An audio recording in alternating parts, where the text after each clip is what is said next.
RHP, a housing association, have been using our next-gen LMS tessello for about a year now.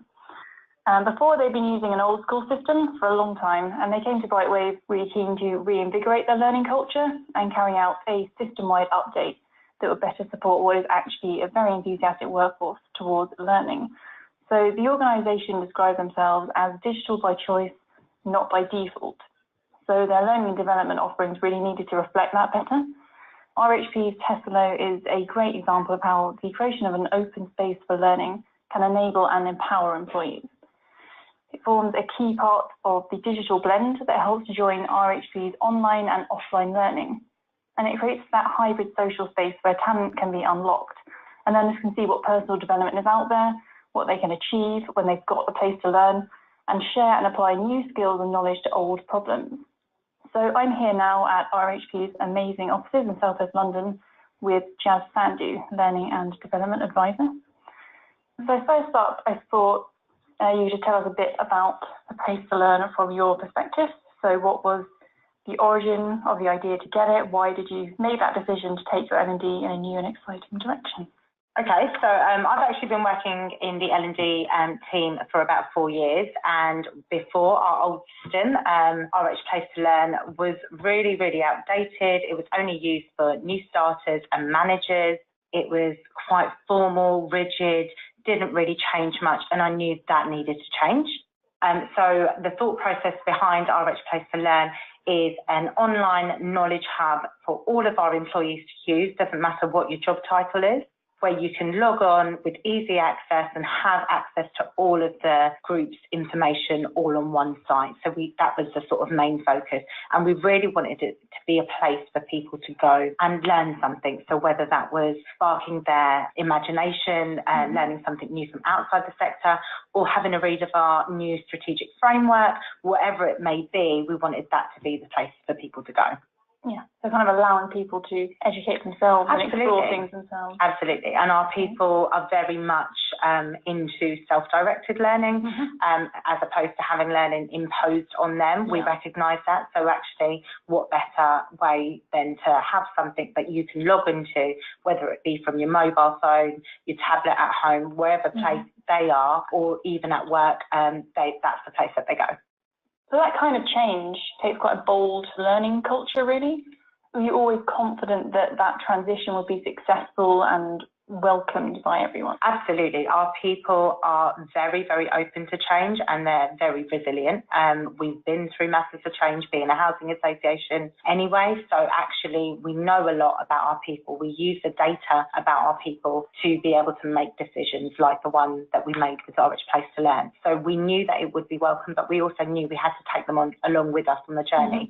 So before RHPlace to Learn was even opened up to all of our employees, we had a testing group, we had feedback sessions with managers, finding out what sort of content people wanted on there, what would be really useful, as opposed to the old site. So we really knew which direction that we wanted to take it, but we wanted to bring our people along with us. Yeah, you kind of invested into a launch plan to really... Absolutely, yeah, and that was a really easy process. Okay, cool. Let's talk a bit more about the impact that it's had on the business. So what has the Place to Learn changed about the way you do business, whether that's kind of on a day-to-day basis on the bigger picture, and what can you do now that maybe you couldn't do before? So it's actually worked really well and aligned with our whole digitalisation piece. We, as a housing association, expect our customers to go online and do most of their transactional stuff online. So actually we should absolutely mirror that with our employees. So, you know, instead of having to look in old folders and paper copies for things, we wanted one site to be able to have all the information that they need. It's changed the way our people think about learning, because actually we're finding that as much as I used to think generation theory played a big part in how our people like to learn, and we do have an aging workforce, it absolutely has not been the way here. You're getting older people here, people that have worked here for 20 to 30 years, years the most eager about RHPlace to learn, as opposed to our millennials. So it's been really, really interesting to see that from a strategic sort of L&D perspective, to find out how our employees' sort of learning preferences have taken on a sort of simple system, really. Yeah, quite insightful. Really, really insightful. Yeah. So how does the Play to Learn change the way that your employees, we've kind of touched on this, they interact with the business? So as a social learning space, has it improved levels of engagement? Has it brought groups of learners together in any unexpected ways? Yes, so having the community feature means that you're able to get people in one place talking about what they've learned from a specific learning pathway or a module or something that they've read, something that they've done online. And also having the leaderboard functionality switched on is amazing. Our people are super competitive with each other and they love a challenge, and I love the control that I can reset all of their points whenever I want to, and we can start new incentives. So we've done that, or we will be doing it next week for a new incentive that we'll be running for our people. So originally, when we first launched RHPlace to Learn, we had incentives with Nando's vouchers, Amazon vouchers, for people who had the most points. So you really did get a great sense of competition, and people really sort of reading and understanding all of the knowledge and finding out things that they actually didn't know before. So it's really been interesting, insightful for us, but also fun for us to be able to be part of this project as well. Yeah, it's like kind of gamified learning coming into practice. Yes, love it. And I think our people really react well to that sort of learning. Yeah.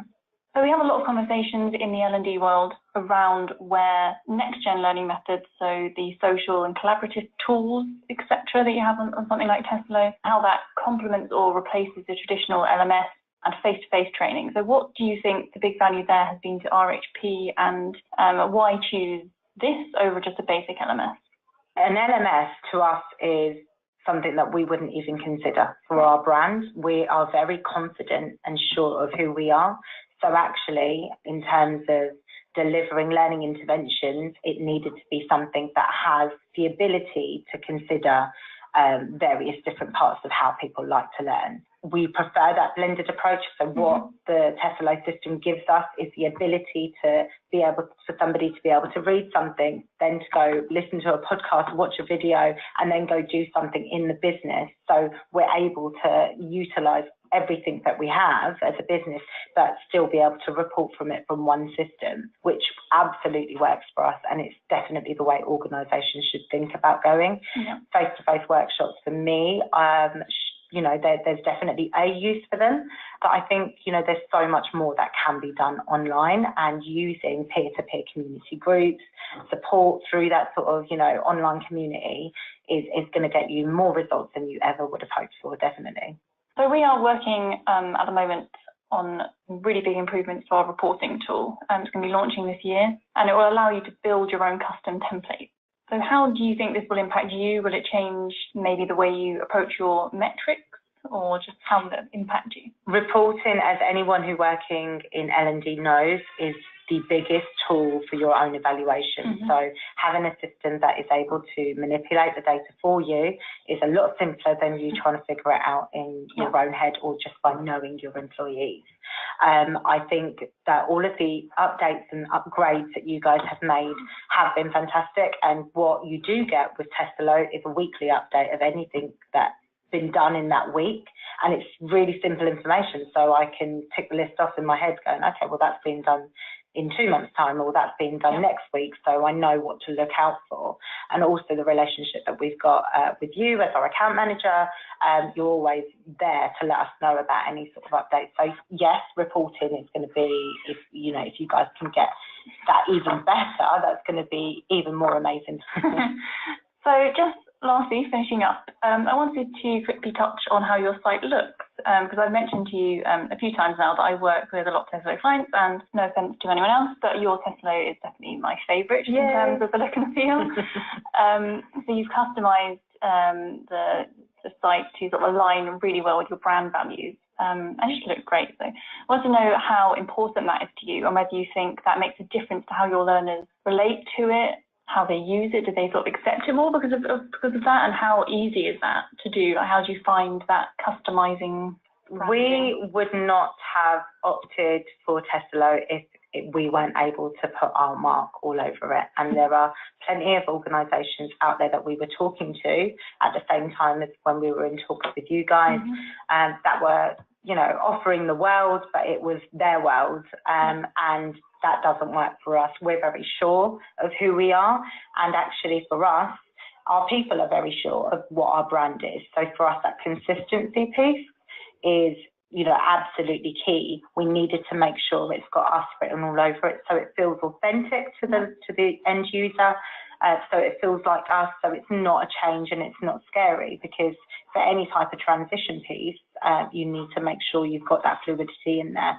For us, it was such a simple conversation, working with my comms team, with you guys, to be able to say, this is what we want, this is how we want it. And, you know, we pushed back on the things that we didn't like, and we were able to turn on or turn off functionality that we didn't like. We just made it very us. And even today, almost a year after the launch, you still get people complimenting the look of it, and people know where to go for things, and it's all very simple for them. So we try to replicate our company website. Our website, you can do everything in 3 clicks, and that's the same sort of methodology that we wanted for the tessello site as well, just to have everything within 3 clicks. And for our people, it's so important, because I wouldn't be willing to put a product out to them if I wasn't absolutely confident that it sort of screamed RHP and it screamed our values. Yeah, it definitely does. Thank you. Well done. All right then, well, thanks so much for talking to me today. It's always lovely to talk to you. Look forward to seeing where else it goes in the future.